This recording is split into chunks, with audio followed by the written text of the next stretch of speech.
What if I told you people are paying over $800 for a plush toy? Not a Rolex, not sneakers, a stuffed animal. That's the world of Jellycat, a brand that went from quirky bunnies to a billion-dollar empire and turned soft toys into serious collectibles. Some rare models have gone for shocking amounts.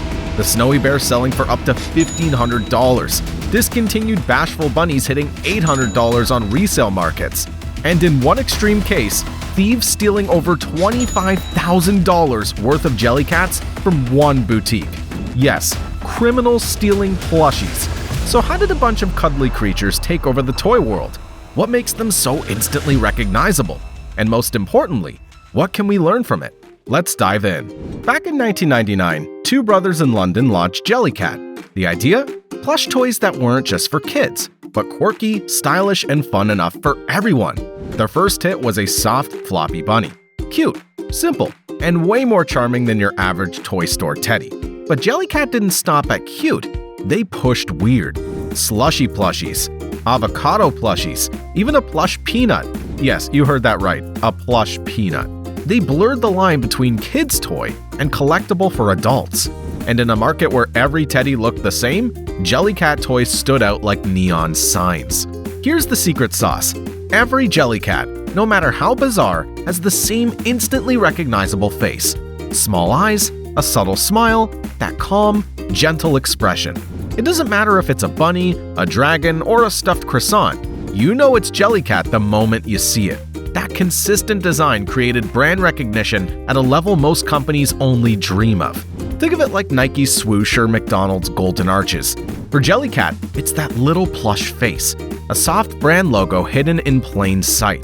Jellycat pulled off a genius balancing act. On one hand, they made their toys accessible. You can walk into a bookstore, gift shop, or baby boutique and pick up a $25 Jellycat bunny. Easy. On the other hand, Jellycat also mastered exclusivity. Certain designs were made in limited runs, sold only in specific countries, or discontinued quickly. Those are the ones collectors now pay hundreds, even $800 plus for. This strategy mirrors luxury fashion. Entry-level items keep the masses engaged, while rare pieces fuel the hype.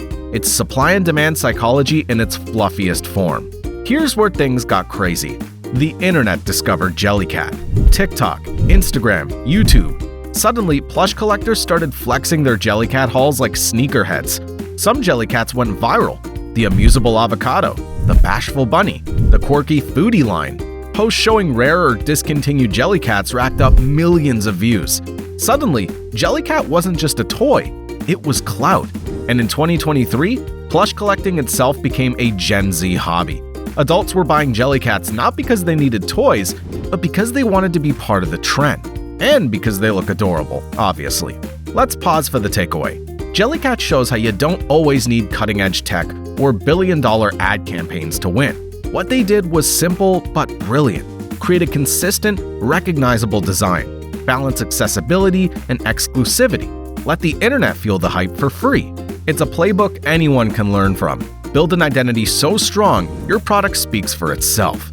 Jellycat is now sold in over 50 countries. Their catalog has exploded into hundreds of characters, from cuddly dragons to plush eggplants. But the brilliance is that Jellycat doesn't feel like a faceless corporation. The toys have personality. They feel crafted, not manufactured. Every Jellycat even comes with its own name and a little story printed on the tag, like Timmy Turtle, who secretly glides across the ice when nobody's watching, or Odell Octopus, the friendly sea creature with 8 arms for hugs. These quirky backstories turn each plush into a character you can actually imagine in a world of its own. That emotional connection is why people aren't just buying a stuffed animal. They're buying comfort, nostalgia, and a character with a personality you can fall in love with. It's status, identity, and storytelling all rolled into one. And that's exactly why Jellycat is now valued at over $1 billion. Let's talk about the wild part. Why some Jellycats trade for surprising sums? The answer? Scarcity, collectability, and hype. When Jellycat retires a design, it instantly becomes a target for collectors. Prices shoot up as soon as certain models disappear from shelves. Snowy Bear, a rare retired plush, has changed hands for as much as $1,500. Discontinued versions of the famous Bashful Bunny have repeatedly resold for hundreds of dollars, with rare colors hitting over $800. It's like Pokemon cards or sneakers, but soft, fluffy, and way more huggable. And remember that $25,000 Jellycat heist I mentioned earlier? That wasn't a joke. A boutique in the UK was actually raided in the middle of the night, and the thieves didn't go for jewelry, electronics, or cash. They went straight for crates of Jellycats.